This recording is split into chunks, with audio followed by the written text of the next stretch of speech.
Bullies always think they've found the weakest person in the room, until the moment they realize they haven't. They thought the quiet little girl trembling behind Jason Statham was easy to break. They thought hurting her would make him back down. But when she stepped in front of the knife meant for him, when her small voice whispered, "Please stop," something inside Jason shifted. And seconds later, those boys understood the one lesson life teaches the hard way. You never hurt someone the wrong man protects. Before we continue, thank you so much for watching and supporting these stories. If you enjoy emotional, cinematic narratives about courage, loyalty, and the people who step up when it matters most, make sure to subscribe and turn on notifications. Your support truly helps us bring more powerful stories like this to life. All right, let's get back to it. The neighborhood never really slept. It just changed moods. In the daytime, the narrow street by the harbor was all color and noise. Kids running between parked cars, laundromats humming, old men arguing about soccer outside the cafe. By evening, the sounds dulled, the light dipped, and the same corners started to feel different. Not dangerous exactly, just heavier. Like the air knew what people were capable of once the sun stopped watching. Jason Statham liked that hour between the two. Not dawn, not dusk, just the in-between. He sat outside a small corner shop with a paper coffee cup cooling in his hands, watching the tide beyond the row of buildings. He'd been in the city 3 months, long enough for the locals to recognize his face but not his past. To them, he was just the quiet guy who rented the small apartment over the hardware store and helped the shopkeepers with deliveries when they needed an extra pair of hands. He didn't tell them about the years before, the uniforms, the deployments, the classified missions that still flashed through his dreams. He didn't tell them about the people he'd failed to save. Here, his days were simple. Early morning runs along the waterfront, work at the community boxing gym around the corner, odd jobs in between. He wrapped hands, fixed broken lockers, cleaned sweat off the mats after the kids left. Teaching discipline, footwork, how not to get hit, that was enough for him. At least, that's what he tried to believe. He lifted the coffee to his lips, eyes sliding to the small diner across the street. The sign flickered when the power got moody, but the food was cheap and the owner liked him, so he found himself there more often than not. That was where he saw her for the first time. She couldn't have been more than 8, maybe 9. Thin in a way that wasn't about genetics, thin in a way that spoke of skipped meals and too much walking. Her hair was tied back with an elastic band that had seen better days, and her t-shirt hung off one shoulder like it had belonged to someone bigger once. She stood outside the diner window, nose almost pressed to the glass, watching a family at a booth share a plate of fries. Not with the wild desperation of someone starving, just with a tired kind of longing, like she'd seen food before, but not that kind of warmth. Jason watched as she hugged an oversized backpack to her chest. Kids came and went from the diner all the time, but most of them had somewhere to go back to. This one felt untethered. A group of teenagers lounged near the alley beside the diner, leaning against the brick wall under a flickering streetlight. Hawaiian shirts in loud colors over tank tops, cheap sneakers, silver chains. They laughed just a little too loud, jostled just a little too hard. Locals called them the tourists because of the shirts. They weren't tourists. Jason had clocked them weeks ago. Not organized, not hardened criminals. Just boys drifting too close to the edge, testing how far they could push before the world pushed back. One of them, tall, with a smirk that never reached his eyes, noticed the girl at the window. "Hey," he called, pushing off the wall. "You planning to move in there or what?" His friends chuckled. The girl startled. "Sorry," she murmured automatically, stepping back, as if just taking up space was something she'd have to apologize for sooner or later. Tall smirk closed the distance in a few lazy strides. "You again," he said. "Didn't I tell you to stop hanging around here?" Jason frowned again. He set his coffee down and watched, posture relaxed but attention sharpening. The girl clutched her backpack tighter. "I'm not bothering anyone." "Yeah, you are," one of the other boys chimed in. "You're making the place look bad." They circled closer, not completely surrounding her, but enough that the sidewalk suddenly felt smaller. Jason stood. He didn't storm across the street. He just crossed like a man with nowhere particular to be, hands in his jacket pockets, steps steady. "There a problem?" he asked, voice calm. The boys turned. Tall Smirk gave Jason a quick head-to-toe glance. He saw the worn jeans, plain t-shirt, scuffed boots. He didn't see the way Jason carried himself, weight balanced, hands loose, eyes taking in everything. "Just having a chat," the boy said. "She your kid or something?" "No," Jason said, "but she's someone else." He looked at the girl, softening his tone. "You eaten today?" She opened her mouth like she was going to say yes, then hesitated. "I'm fine." Which was exactly how people answered when they were. Jason nodded toward the diner door. "Come on, they do a decent grilled cheese." She stared at him, suspicion and hope wrestling in her eyes. Tall Smirk stepped between them, the slightest edge slipping into his voice. "We were talking to her."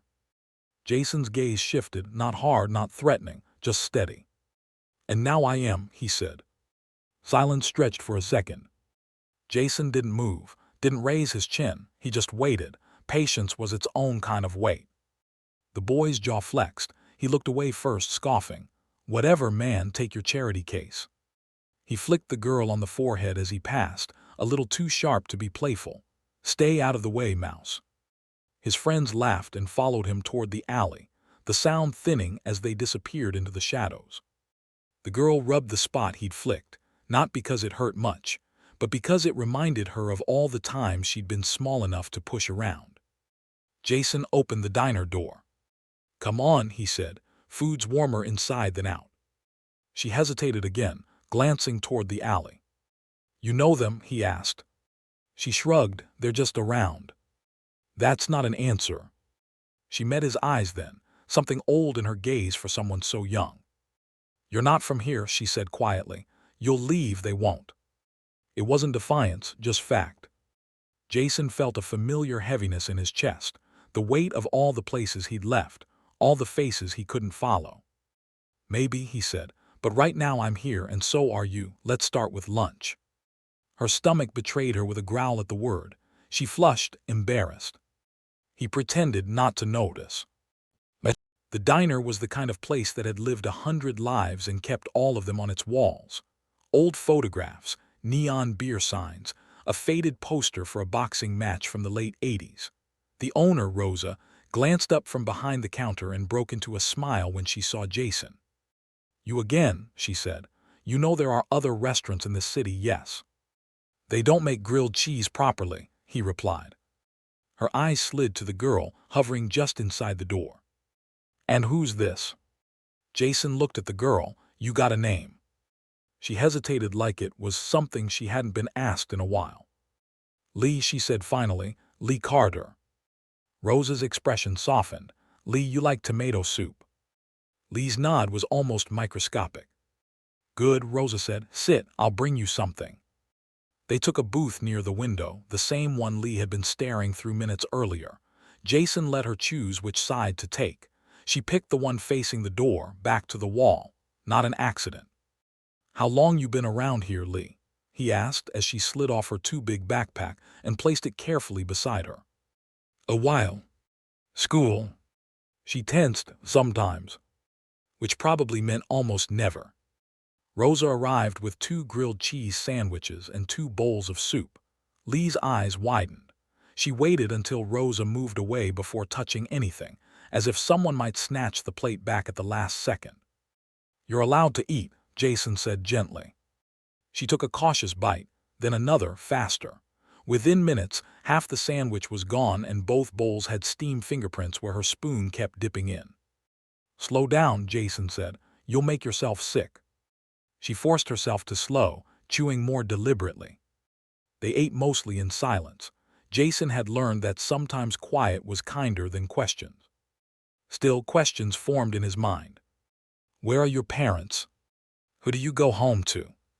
Where do you sleep when it rains?" He swallowed them. When Lee finally leaned back, full in a way she hadn't been in days, she studied him over the rim of her glass of water. "Why'd you help me?" she asked. Jason wiped a crumb from his thumb with a napkin. "Because they shouldn't have been talking to you like that," he said simply. "People talk to me like that all the time." They shouldn't, he repeated. She considered this like it was a theory she'd never heard before. You're not scared of them, she said. No, they're scared of you. I don't need them to be scared, Jason said. I need them to grow up. A ghost of a smile tugged at Lee's mouth. No one ever made them do that. He met her eyes. Maybe it's time someone did. Something flickered across her face, hope quickly buried. Thank you, she murmured, looking down at her plate, for the food. He nodded. You know where the gym is, on 9th. The boxing place. That's the one. If you need somewhere to be for a few hours, come by. We can use help sweeping up. Pays in pizza on Fridays.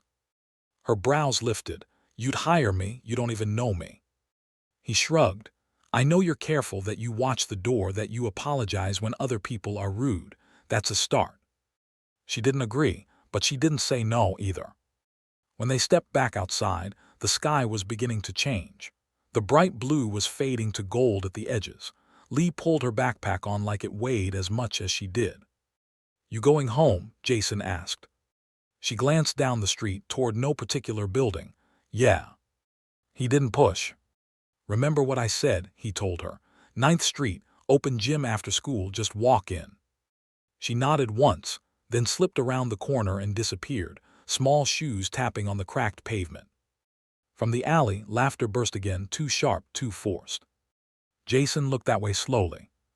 Tall smirk, Kyle, he'd heard one of the others call him, leaned against the wall, flipping a pocket knife open and closed, the silver blade catching the last of the sunlight. His gaze met Jason's across the space. For a moment, neither of them moved. Then Kyle smiled. Not friendly. Not quite hostile. Just a smile that said this isn't over. Jason held the look for a beat, then turned and walked away. He'd learned long ago not to chase every storm. Some walked right past you and spent themselves on the horizon. Others came looking. The next week, Lee showed up at the boxing gym. She appeared in the doorway without sound, watching as a cluster of kids pounded gloves against heavy bags. The space smelled like sweat, leather, and disinfectant. Old fight posters lined the walls, a fan squeaked in the corner, and the ring in the center creaked whenever someone stepped onto it. Jason was at the far end, wrapping a teenager's hands, when he felt her eyes on him. He glanced up and found her there, half hidden behind the doorframe. Thought you might, he said, finishing the wrap and patting the kid's shoulder. Grab a seat. She took the bench by the wall, backpack on her lap, feet dangling an inch above the floor. For the first half hour she just watched. The older kids sparred.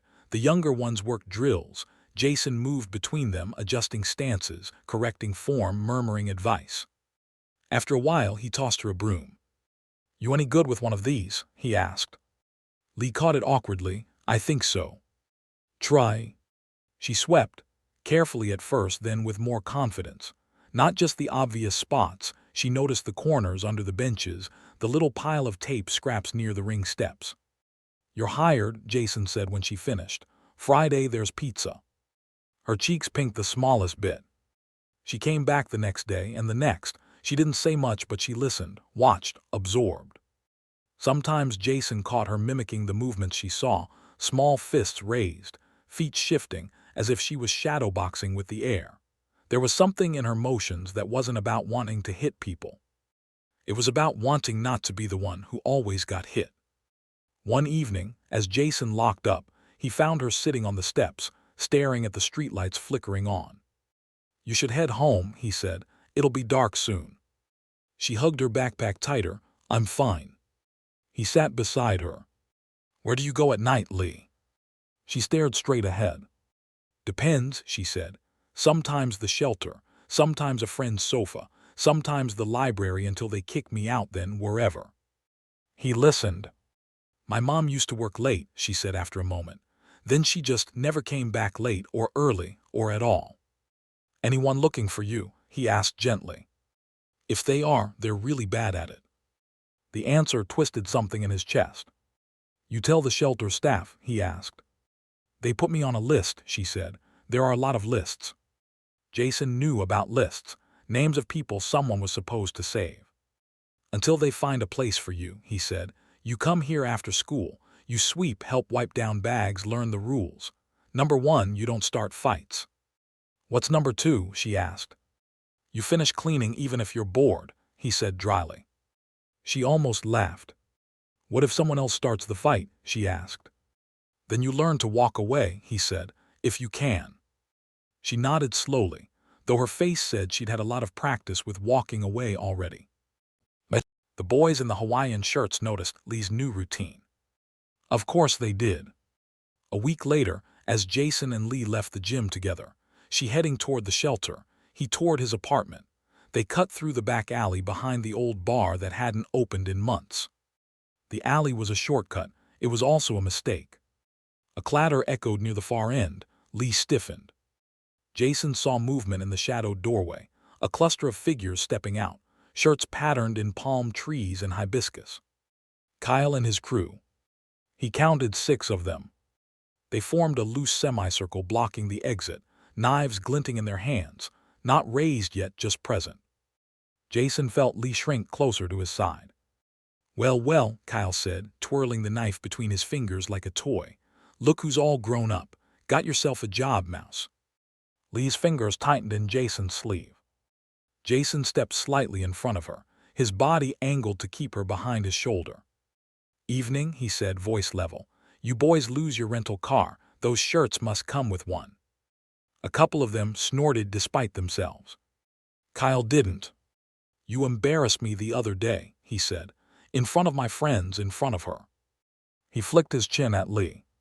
She didn't need help, Jason replied. You needed to stop. Kyle's smile thinned. See, that's where you're wrong. People like you swoop in, play the hero, then disappear. People like us, we live here. We run this place. Jason's tone stayed gentle. Your kid's hanging out in an alley with cheap knives, he said. You don't run anything. The words landed harder than if he'd shouted. Anger flashed across Kyle's face. You think you're better than us, he snapped. Because you've got muscles and a tough guy accent, you think we're scared. Jason shook his head. I think you're more scared than you want to admit. That's why you need blades to feel big. One of the boys shifted nervously. Another looked at the ground. Kyle saw it. So he did what insecure leaders always do. He escalated. He stepped closer, knife glinting in the dim alley light. Here's how this works, he said. You walk away, leave the mouse. She's been in our way too long, always looking, always listening. Thinks she's better than us too. Lee flinched. I don't. Quiet, Kyle snapped. Jason felt her breath hitch. He could end this quickly. Disarm, disable, leave them groaning in the dirt. But fists and throws wouldn't fix what was hollow inside them. Pain alone rarely changed anyone for the better.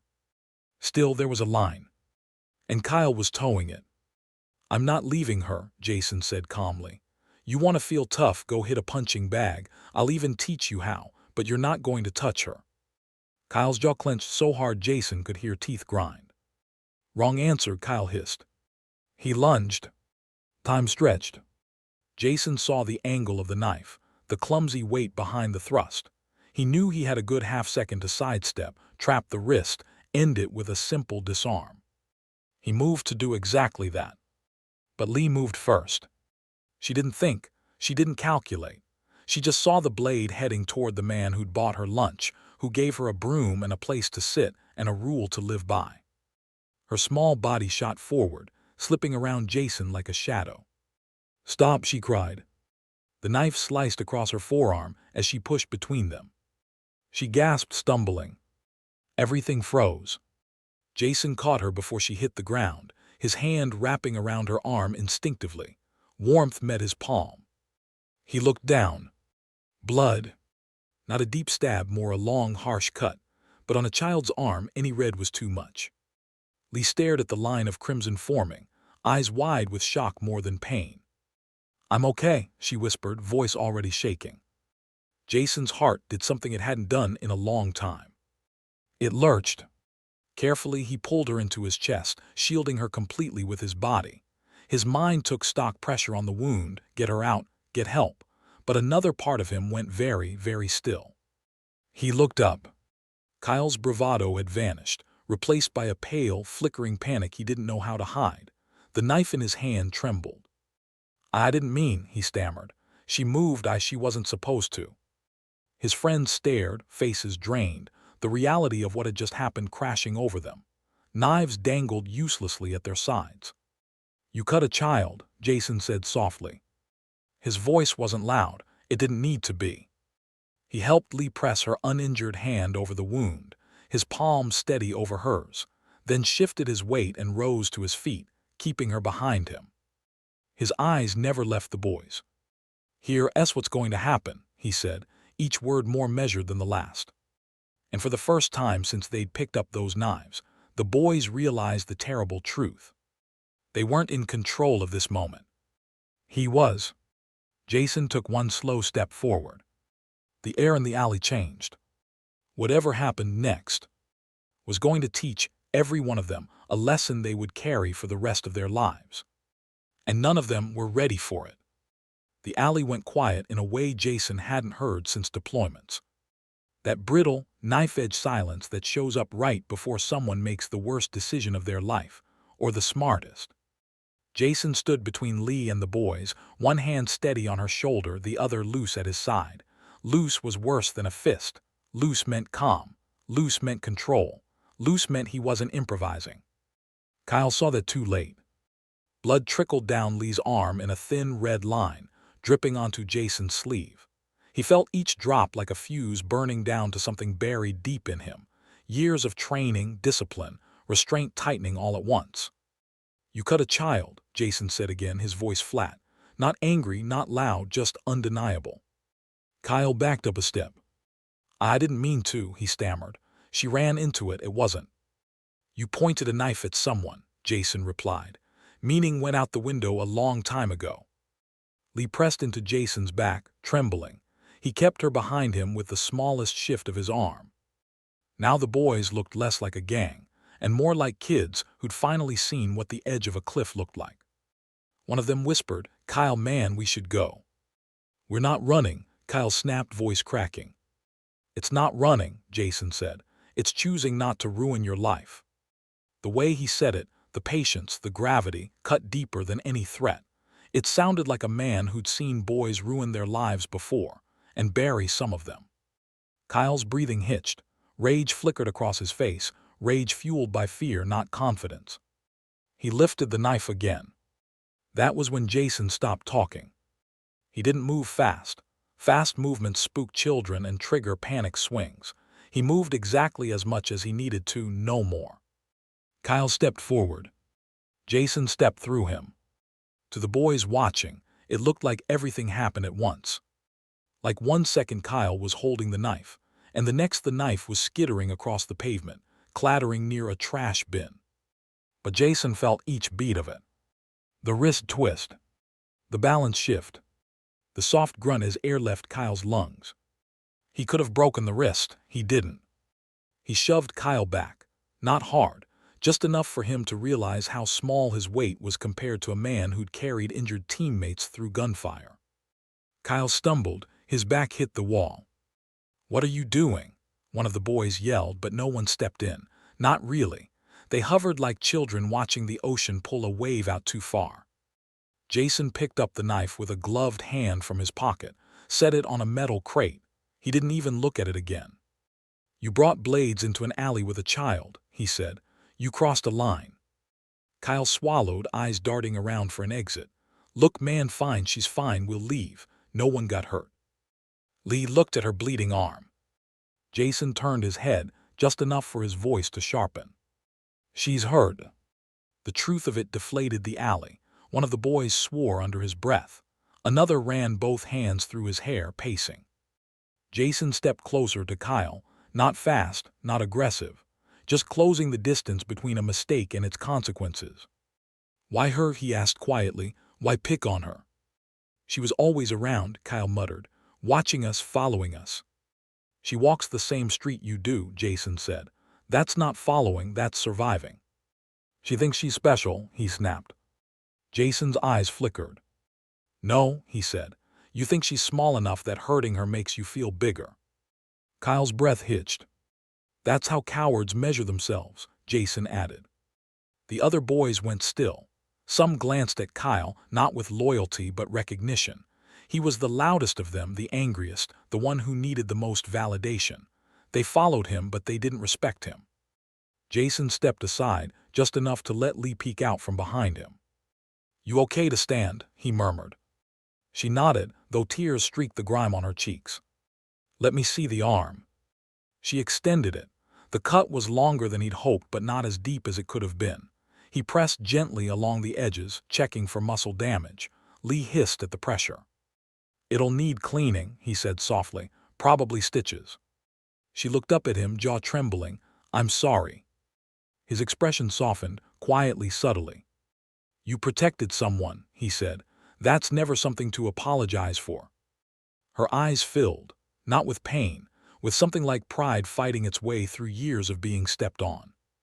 Jason turned back to the boys. "You're taking us to the clinic." "What?" Kyle blurted. "You heard me." "That's crazy," one of the boys muttered. "Why would we?" "Because she's bleeding," Jason said. "And because doing the right thing now is the only thing standing between you and charges you don't want to carry for the next 20 years. They exchanged uncertain looks. "I'm not asking," Jason added. That ended the debate. The boys moved slowly, reluctantly, but they moved. Jason kept Lee close as they walked out of the alley. He positioned himself beside her, making sure she never had to walk ahead of the boys behind them. People stared as the group emerged. Jason in front, Lee with her arm wrapped in Jason's spare bandana, and 6 teenage boys looking like they'd been sent to the principal's office by a tank. The clinic was 3 blocks away. With each step, Lee leaned a little closer into Jason's side. He didn't say anything about it. He just matched her pace. Kyle walked behind them, knifeless now, eyes downcast. Halfway there, Jason spoke without turning. "Why the knife, Kyle?" Kyle didn't answer. "You're not a killer," Jason said quietly. "Kids like you aren't born with blades in their hands. Someone gave you one. Someone told you it made you strong." No answer. Jason finally looked back. "Who are you trying to impress?" Kyle's jaw tightened. "No one." "Then who are you trying to scare?" The silence was telling. They reached the clinic. A nurse at the front desk took one look at Lee's arm and ushered her back immediately. Jason followed. The boys froze at the doorway, unsure if they were supposed to step inside. "Sit," Jason said, pointing at the waiting area chairs. They sat. Every single one. Inside the treatment room, Lee sat on the exam table, swinging her legs anxiously. Jason stood beside her, arms crossed, not domineering, not looming, just present. The nurse cleaned the wound. Lee winced but didn't pull away. Jason kept his eyes on her face.